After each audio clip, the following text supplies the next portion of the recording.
నమస్కారం. మాఘపురాణం 3వ అధ్యాయంలోకి వచ్చాం. ఈ 3వ రోజు పారాయణలో ఏం చెప్తున్నారో విందాం. దిలీప భూపతికి వశిష్ఠ మహర్షి ఇలా తెలియజేస్తున్నారు. నేను వివరించే విషయాల్ని శ్రద్ధగా ఆలకించి గ్రహించు. ఇది అత్యంత పురాతనమైనది, ఎప్పుడో జరిగిందట. కృతయుగం నాటి కథ చెప్తున్నారు. ఒకనాడు వింధ్యాచలము మరియు హిమాచలము మధ్య ప్రాంతంలో కరువు కాటకాలు వచ్చి ప్రజలు చాలా ఇక్కట్లకి లోనయ్యారు. ఈ కరువు కాటకాలు వస్తాయా కృతయుగంలో అంటే? ఉన్నాయటండి అప్పుడు కూడా. గజం కేవలం 23,000 రూపాయలతో 165 గజాల భూమి కేవలం 38 లక్షలు మాత్రమే. తాగడానికి నీరు కానీ తినడానికి తిండి కానీ లేక ప్రజలు కటకటలాడిపోయారు. పశువులకు సరైన మేత లేక నశించిపోసాగాయి. ప్రజలు ఆర్థిక బాధలతోటి అలమటించిపోయారు. ఇంకా వారేమి యజ్ఞయాగాదులు క్రతువులు చేస్తారు? యజ్ఞం యాగం దానం ఎప్పుడు చేస్తామండి? మనకు అబండెన్స్ ఉంటే, బాగా డబ్బులు అవకాశాలు ఉంటే అప్పుడు బోల్డన్ని చేస్తాం. లేకపోతే ఏం చేస్తాం? ఉపవాసం తప్పిస్తే ఇంకేమీ చేయలేకపోతాం. అయితే దేవతార్చనలు కానీ ధర్మకార్యాలు కానీ జరగలేదు ఆ కాలంలో. అడవులందు తపస్సు చేసుకునే మునీశ్వరులు కూడా ఈ కరువు కాటకాలకి తట్టుకోలేక వలసపోవటం మొదలుపెట్టారు. మునీశ్వరులు వీళ్ళంతా ఏమిటి, వీళ్ళకి ఏదో కొద్దిగా అది నివర్ధాన్యాలు అవి పండేవి, ఏదో కొంచెం వండుకునేవారు. భిక్ష లభించేది అపారంగా. అంటే ప్రజలు గనక ధనధాన్యాలతో తొలుతొగుతూ ఉంటే వాళ్ళ దగ్గర నుంచి యజ్ఞయాగాది క్రతువులకి కావలసిన సంభారాలు వచ్చేవి. ఋషీశ్వరులకి మునీశ్వరులకి కావలసిన భిక్ష కూడా లభించేది. వాళ్ళ దగ్గర ఏం లేదు, వాళ్ళు వీళ్ళకేం పెడతారు? వీళ్ళకి పెట్టలేకపోయారు. దాంతో మునీశ్వరులు కూడా వలస వెళ్ళిపోవటం మొదలుపెట్టారట. ఈ ప్రాంతంలో ప్రవహిస్తున్నటువంటి రేవా నదీ తీర ప్రాంతం అంతా కూడా, రేవా నది చాలా, ఈ రేవా తీరం ఎక్కడ కనపడుతుంది మనకి? సత్యనారాయణ వ్రత కథలో రేవా తీరంలో చెప్తారనమాట. రేవా అనే నది ఉందని. విడిగా మనకెక్కడ ఆ నది కనిపించదు, అంటే మన ప్రాంతంలో లేదు కాబట్టి. ఇదంతా నీళ్లు తగ్గిపోయి ఫలవృక్షాలు పంట భూములు ఎండిపోవటం మొదలుపెట్టాయి. కనీసం తాగడానికి కూడా నీరు లేని దుస్థితి దాపురించిందట. ఈ అడవిలో బహుముఖ ప్రజ్ఞాశాలి తపోధన సంపన్నుడైన భృగు మహర్షి కూడా నివసిస్తూ ఉండేవాడు. ఈ అనావృష్టి ప్రభావం ఆయన కూడా తగిలింది. ఆయన కూడా ఈ నీచ నికృష్ట కరువు కాటక స్థితిని భరించలేకపోయాడు. సరే, ఎంతో కాలం నుంచి ఉంటున్న ఈ ప్రాంతాన్ని విడవలేక ఆలోచించి చివరికి హిమాలయ ప్రాంతాలకి వలస వెళ్ళిపోయాడట. ఈ హిమాలయ పర్వత ప్రాంత పడమటి దిక్కున ఒక కొండచర్య ఉంది. ఈ కొండచర్య అక్కడున్న కైలాస పర్వతానికి కొంచెం సమీపంలో ఉందట. కైలాసానికి దగ్గరలో ఉంది. హిమాలయ ప్రాంతం అంతా మంచుతో కప్పబడి ఉండటం వల్ల కైలాస పర్వతం వెండి కొండలాగా ప్రకాశిస్తూ ఉండేది. ఆ ప్రాంతం అంతా ఇంద్రనీల మణుల చేత నిక్షిప్తమై అక్కడ ఉన్నాయట. ఇంద్రనీల మణులు అంటే గనులు ఉండుంటాయి, రాళ్ళు అట్లాంటి నీలపు రంగు ఉన్న రాళ్ళు అయి ఉంటాయి. వాటి కాంతితోటి, ఆ నీలపు రంగు కాంతిపడి ఈ తెలుపు మరింతగా మెరుస్తూ ఉండేదట. ఈ కొండ వద్దకి తరచుగా మహర్షులు, జ్ఞానులు, సిద్ధులు, తపోశక్తి సంపన్నులు ఇత్యాదులంతా వచ్చి శ్రీమన్నారాయణుని భక్తిభావాలతో స్తుతించి వేణోళ్ళ కొనియాడి ఆధ్యాత్మిక చింతనలో మునిగిపోయేవాళ్ళు. అంటే విష్ణు భక్తులు వచ్చి తపస్సు చేసుకునేవాళ్ళు. కైలాసం పక్కనే ఇది.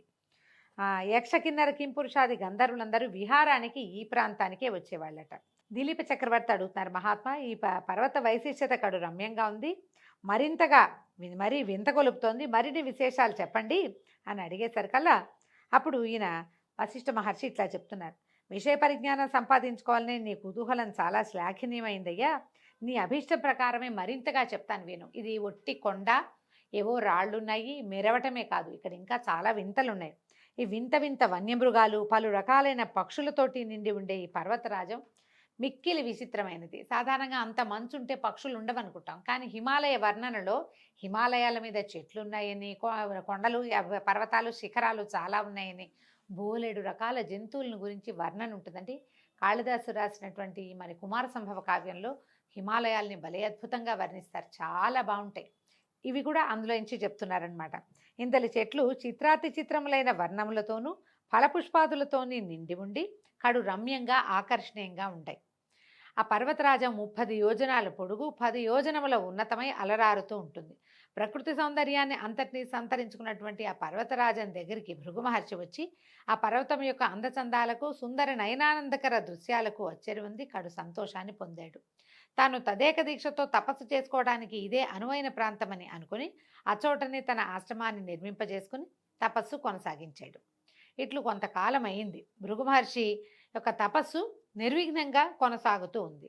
అత్యంత పరమనిష్టాగరిష్ఠుడైనటువంటి భృగు మహర్షికి ఆ ప్రాంతం ఎంతో తగినట్టుగా ఉంది, సంతృప్తిగా తపస్సు చేసుకుంటూ ఉండేవాడట. కొన్నాళ్ళు అయిన తర్వాత ఒకనాడు ఒక గంధర్వుడు భార్యా సమేతుడయ్యి ఈ పర్వతం మీదకి వచ్చి విహరిస్తూ తపస్సు చేసుకుంటున్న భృగు మహర్షిని చూశాడు. మహర్షి పట్ల ఆకర్షితుడై తన వృత్తాంతాన్నంతా చెప్పాడు. దగ్గరకు వచ్చి నమస్కారం చేశారు భార్య భర్త ఇద్దరు. అతను ఏం చెప్తున్నాడు, ఓ మహాత్మా, తమరు తపోశక్తి సంపన్నులు, సర్వజ్ఞులు, కావున మీరు దయతలిచి నా కష్టాలని కడతీర్చమని ప్రార్థిస్తున్నాను అన్నాడు. అనేసరికల్ భృగు మహర్షి, గంధర్వ, నీకు వచ్చిన కష్టం ఏమిటి? నువ్వెందుకు విచారంగానో భార్యాద్వితీయుడుగా ఉన్నావు. భార్యాభర్తలిద్దరూ కలిసి ఉంటే ఇంకా కష్టం ఏమిటి?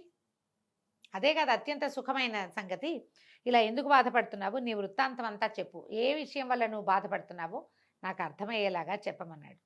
అప్పుడు గంధర్వుడు చెప్పాడు, ఓ భృగు మహర్షి, నా కష్టాన్ని నేను ఏ విధంగా చెప్పను? నాకు పూర్వజన్మ పుణ్యఫలమున స్వర్గం ప్రాప్తించింది, కానీ నాకెందుకో పులి ముఖము కలిగినది. ఈ వచ్చిన గంధర్వుడు శరీరం అంతా అందంగా సౌష్ఠవంగా చక్కగా బంగారపు రంగులో మెరిసిపోతూ వివిధ రత్నాభరణాలు ధరించి చక్కగా ఉన్నాడు. కానీ అతని ముఖం పులిలాంటి ముఖం. పూర్తిగా పులిగా లేడు, కానీ ఒక రకమైన భీషణమైందంటే గండస్థలాలు అవి ఇలా గండరించి ఉండటము, కళ్ళు అవి విస్తారంగా ఉండటం, అంటే విశాలమైన నేత్రాలు కావవి, పులి కళ్ళు ఇట్లా పైకి లేవదీసినట్టుంటాయి. కనుబొమ్మలు తక్కువగా ఉండటం, మొహం గండుగా ఉండటం. అందమైన ముఖం కాదు, శరీరం చక్కగా ఉంది లావణ్యంగా, ముఖానికి ఆ లావణ్యం లేదు. పులిలాంటి ముఖ కవళికలు కలిగి ఉన్నాడనమాట.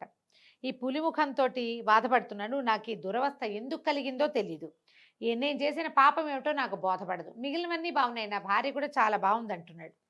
ఈ పులి మొహంతో చాలా బాధలు పడుతున్నాను. ఎవరికి నా మొహం చూపించలేను. నన్ను చూసిన వాళ్ళంతా నేను పులినని పలకరించరు. మామూలుగా నడిచెళ్ళినా కూడా. ఈమె నా భార్య అత్యంత రూపలావణ్యాలు కలిగింది, మిక్కిలి గుణవంతురాలు, మహాసాధ్వి. అత్యంత పైగా నా వికృత రూపం వల్ల నేను అందరికీ దూరం అయిపోతుంది. ఈమె సాధ్వే, ఆ అమ్మాయి నాతోటే ఉంటుంది. ఈమె నాతో ఉండటం వల్ల ఆమె కూడా ప్రపంచంతో సంబంధం లేకుండా పోతుంది. అదొక బాధగా ఉందన్నమాట. నాకు ఈ రూపకారణాన్ని తెలిపి దాని నివారణోపాయం కూడా తెలుపమని వేడుకుంటున్నానని పదే పదే ప్రార్థించాడట. గంధర్వుని వృత్తాంతము, అతని దీనాలాపాలు విని అతని వికృత రూపాన్ని చూసినటువంటి భృగు మహర్షి హృదయం ద్రవించింది. తన హృదయాన్ని ఎవరో కలచివేసినట్టు అయిపోయిందట. వికృత రూపంలో ఉన్న ఆ గంధర్వునికి ఎట్లాగైనా తన శక్తి కొలది సాయం చేయాలని నిశ్చయించుకుని, ఓ గంధర్వ కుమార, నీవు మిక్కిలి దురదృష్టవంతుడివి, భాగ్యహీనుడివి. నీ అదృష్టహీనత వల్లే నీకు ఈ దురవస్థ కలిగింది. మనిషిని కుంగదీసేవి 3: ఒకటి పేదరికము, పాపము, దురదృష్టము. ఇవి కుంగదీస్తాయి బాగా. కావున వీటిని నివృత్తి చేసుకోవాలి. ఇప్పుడు మనిషి అంటే వీడు గంధర్వుడు కదా, ఆ గంధర్వుడికైనా సరే ఇలాంటి సమస్యలు వస్తాయి. మనం చాలా పురాణ గాథలు వింటుంటాం. గంధర్వులు, యక్షులు వీళ్ళంతా కూడా ఏదో ఒక శాపానికి లోనే మానవ జన్మెత్తాల్సి వస్తారు. రకరకాల నానాయోనుల ఎందు పుట్టాల్సి వస్తారు. వాళ్ళకు కూడా వస్తాయి. పూర్తిగా దేవయోనులు కాదు, వాళ్ళు పూర్తిగా దేవతలు కాదు, ఆ జాతులకి చెందిన వాళ్ళు. దానివల్ల వాళ్ళకి స్థానభ్రంశము, పదవి భ్రంశము, శరీరమే లేకపోవటము, ఇలాంటి రకరకాల అవస్థలు వస్తాయి. అందుకని దానికి చెప్తున్నారనమాట. ఇది ఒక మాఘమాస స్నానం వల్లే సాధ్యం. దీనికి అదే పరమౌషధం. మాఘమాస స్నానాన్ని ప్రతివారు జాతి కుల మతముల భేదం లేకుండా జనులందరూ చేసి తమ తమ పాపాలని నివృత్తి చేసుకోవచ్చు. కావున నీవు కూడా నీ భార్యతో సహా ఈ మాఘమాస పర్వదినములందు నదీ స్నానాన్ని చేయి, నీకు శుభములు చేకూరగలవు. ఇప్పుడే మాఘమాసం మొదలైందని చెప్తున్నారు. ఇది మాఘమాసమే కాబట్టి మీ ఇద్దరు నదీ స్నానం చేసి పవిత్రులై విష్ణు పూజ నిర్వహించండి, మీకు మేలు కలుగుతుంది అన్నారు. మాఘమాస నదీ స్నానం చేసుకునేసరికి నీ కష్టాలు తొలగిపోతాయి, భయపడద్దు, నీ మనోవాంఛ నెరవేరుతుందని మునిపుంగవుడు మాఘమాస విశిష్టతని వివరించాడు. ఇప్పుడు చూడండి, మనం మామూలుగా ఏం చెప్తున్నాం, సూర్యారాధన అని చెప్తున్నాం, విష్ణువారాధన చెప్తున్నారు. ఈ మాఘంలో స్నానం చేసి విష్ణువాలయాన్ని దర్శించడం చాలా మంచిది, విశేషమైంది. విష్ణువాలయాన్ని దర్శించలేని వాడు సూర్యుడి ముఖం దర్శనం చేసినా కూడా ఫలితం లభిస్తుంది. నెల రోజుల పాటు రోజు పొద్దున్నే లేచి స్నానం చేసి సూర్యుడి ముఖం చూడండి. మీ ముఖ వర్చస్సులో ఎలాంటి మార్పు వస్తుందో మీకే తెలుస్తుంది. మొహం మాడిపోయేదాకా నుంచో ఒక్కర్లా సూర్యుడి ముందు ఓ చెంబు నీళ్ళు చూపించి నమస్కారం చేసుకుంటే ఉదయకాలపు సూర్యకాంతి వల్ల శరీరానికి కావలసిన కొన్ని విటమిన్లు అందుతాయి.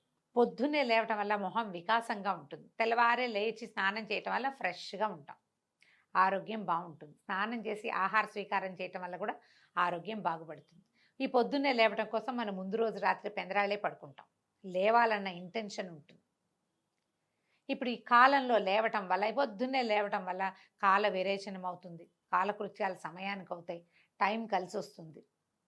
మనం అనుకున్నది అనుకున్నట్టుగా అవుతుంటే ముఖ వికాసం ఆటోమేటిక్గా ఉంటుందండి. మనం చూడండి, సక్సెస్ఫుల్ పీపుల్ మొహాలు బ్రైట్గా ఉంటాయి. సక్సెస్ అంటే అదేమిటో వ్యాపారం బ్రహ్మాండం పగలగొట్టాలని అనుకోక్కర్లేదు. మనం రోజు అనుకున్న ప్లాన్ ప్రకారం సరిగ్గా పని జరిగినా కూడా సక్సెస్ఫుల్ అయినట్టే, సక్సెస్ అవుతాం. ఆ సక్సెస్ వల్ల మనకి ముఖంలో వికాసం ఆటోమేటిక్గా వస్తుందండి. అదే చెప్తున్నారు, మాఘమాసం అత్యంత విశేషమైనది.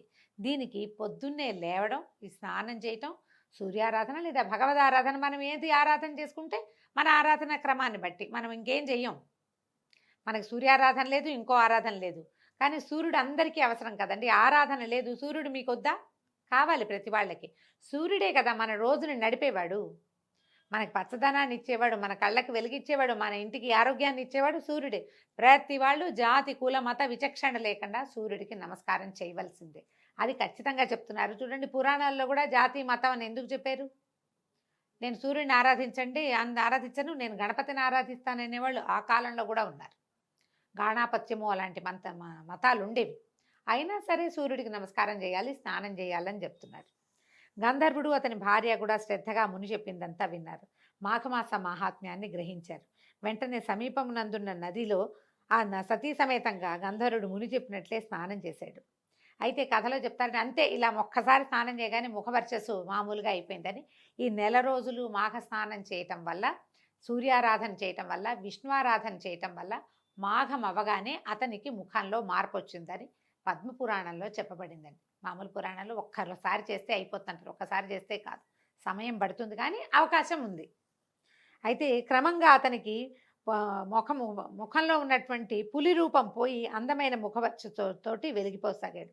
భర్తను చూసిన ఆ గంధర్వుని యొక్క భార్య ఆనందంతో ఉబ్బి తబ్బిబ్బైపోయింది.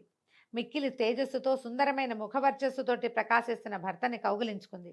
అమితానందంతో ఆ గంధర్వ దంపతులు ఆనంద సాగరంలో ఓలలాడారు. కొంతసేపటికి గంధర్వ దంపతులు ఇద్దరు తేరుకొని మునిశ్రేష్ఠుడైన భృగు మహర్షి దగ్గరకు వచ్చారు. వాళ్ళిద్దరూ మహర్షికి సాష్టాంగ దండ ప్రణామాలు చేసి భృగు మహర్షిని వేనోళ్లా కొనియాడి తమ నిజ నివాసానికి వెళ్ళిపోయారు. భృగు మహర్షి వారిని హృదయపూర్వకంగా దీవించి పంపివేశారు.